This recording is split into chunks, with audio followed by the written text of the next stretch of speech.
Welcome back to the Paper Pursuer.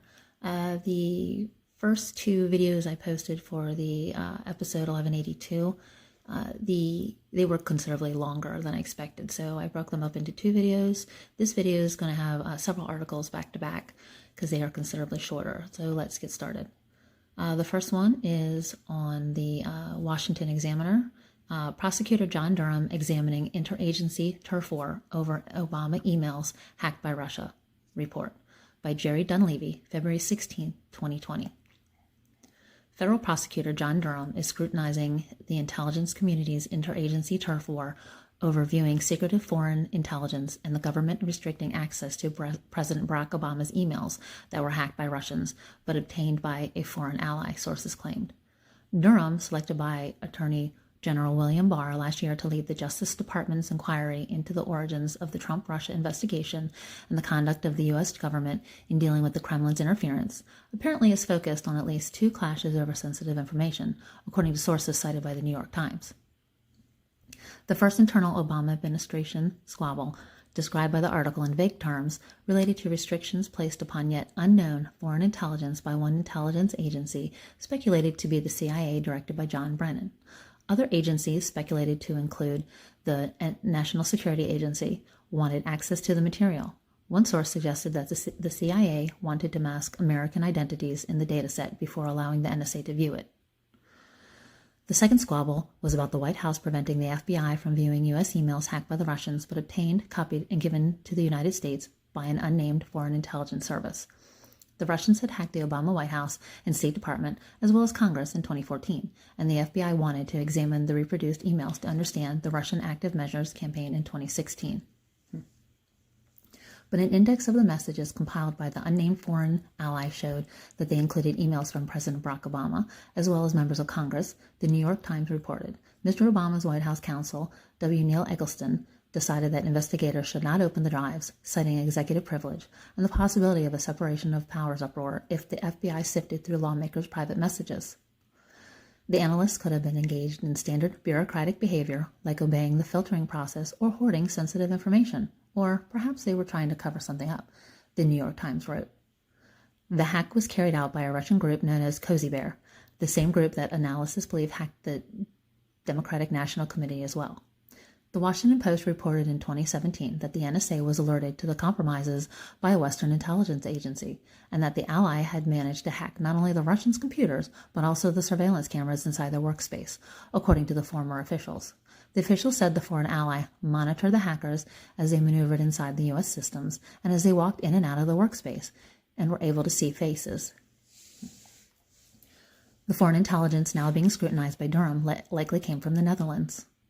An article by The Telegraph in 2018 detailed how the Dutch penetrated the systems of the Russian cyber unit known as Cozy Bear in mid-2014 and monitored them for at least a year, and informed the CIA and helped remove Cozy Bear from U.S. State Department computers they had hacked into in late 2014.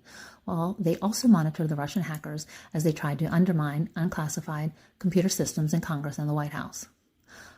A piece by Dutch outlet De Volkskrant claimed in 2018 that Dutch intelligence became witness to the Russian hackers harassing and penetrating the leaders of the Democratic Party, transferring thousands of emails and documents, and provided crucial evidence of the Russian involvement in the hacking of the Democratic Party. The outlet claimed the Dutch information was also grounds for the FBI to start an investigation into the influence of the Russian interference on the election.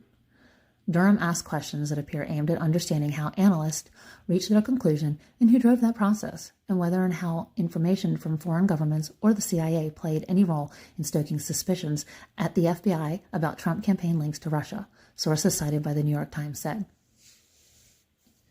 The Senate Intelligence Committee's recent report on the Obama administration's slow response to Russian meddling found that the U.S. government was not well postured to counter Russian election interference activity with a full range of readily available policy options. The report concluded that Obama's policymakers were not concerned with Russian electoral interference directly targeting the United States until they were told about still classified information from Brennan and the CIA. The Senate report section on the U.S. intelligence community's awareness, including when and how the CIA may have first learned about Russia's election interference efforts, is almost entirely redacted. Durham, who is scrutinizing this as well as Brennan's other actions in 2016, may wrap up his investigation by the spring or summer. That's interesting.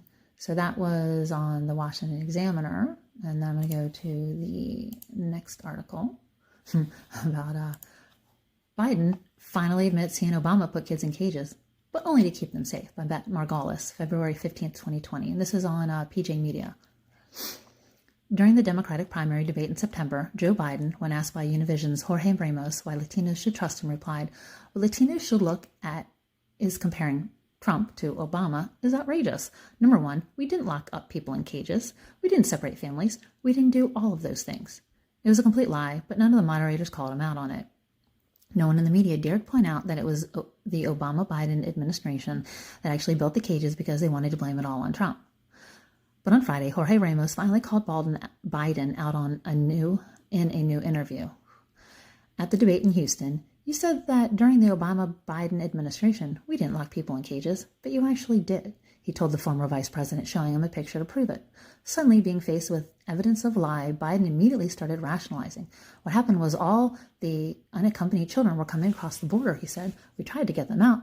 We kept them safe and get them out of the detention center run by Homeland Security and get them into communities as quickly as we can." So Biden went from claiming he didn't put kids in cages to saying the cages were there to keep the kids safe. It's funny how one's tune changes when actually challenged with the facts. But that didn't stop Biden from trying to say the situations were completely different. "You know you're not telling the truth here about the comparison of the two things," Biden replied.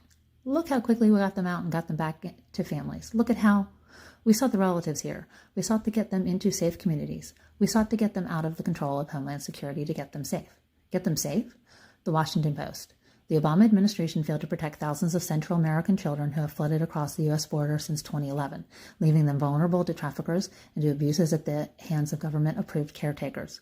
Under Obama and Biden, the Office of Refugee Resettlement, a division of the HHS Department, failed to do proper background checks of adults who claimed the children, allowed sponsors to take custody of multiple unrelated children, and regularly placed children in homes without visiting the locations." So Biden's excuses don't hold water. The fact is, he and Obama didn't keep immigrant children safe. They put countless kids in the hands of sex traffickers. The Trump administration, however, has been aggressively trying to protect... Excuse me, let me start that one again. The Trump administration, however, has been aggressively trying to protect immigrant kids from traffickers. I'll give Jorge Ramos some credit for finally challenging Biden on his lie that he and Obama didn't put kids in cages. If only he pointed out the inconvenient truth that Obama and Biden didn't always get kids to their families safely. I can't let Biden off the hook for lying either. Biden had to know the Obama administration was building these cages and putting kids in them, yet he lied repeatedly. Once again, that was the article on PJ Media.